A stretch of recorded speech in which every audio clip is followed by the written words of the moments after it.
ትላንት ምሽት በሰርቢያ ሞዛርት ቤስት ሱፐር ሊግ የተሰማ እጅግ አሳዛኝና ልብ ሰባሪ የሆነ ዜና በሱፐር ሊጉ ማልዶስት በሉቺያን ከተማ ራድኒክ 1923 የተባለን ክለብ አስተናግዶ ጨዋታ ያካሄዱ ነበር። በጨዋታውም ራድኒክ 1923 የተባለው ክለብ በ9 ደቂቃ ውስጥ ባስቆጠራቸው ሁለት ጎሎች 2-0 እየመሩ በነበረበት ሰዓት በ22ኛው ደቂቃ የራድኒክ 1923 አሰልጣኝ የሆኑት የ45 ዓመቱ ዞዞቪች በልብ ህመም ምክንያት ስቴዲየም ውስጥ ራሳቸውን ስተው ይወድቃሉ። አሰልጣኙንም በፍጥነት በማፋፈስ በአምቡላንስ ወደ ሆስፒታል ይወስዷቸዋል። የዕለቱ ዋና አልቢትር ወይንም ዳኛው የአሰልጣኙ ህመም ከባድ ነው ብለው ባለማሰባቸው ጨዋታው እንዲቀጥል ትዕዛዝ ይሰጣሉ።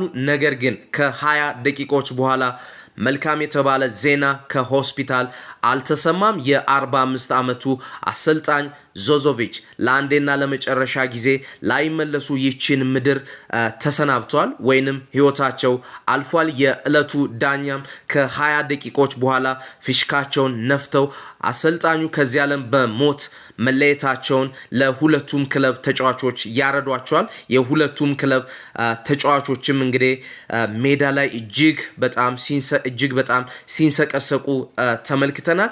ሌላው እጅግ የሚያሳዝነው ነገር ደግሞ አሰልጣኝ ዞዞቪች ራድኒክ 1923ን የተረከቡት በቅርብ ጊዜ ሲሆን ይህ ትላንት እያደረጉ የነበሩት ጨዋታም ለሳቸው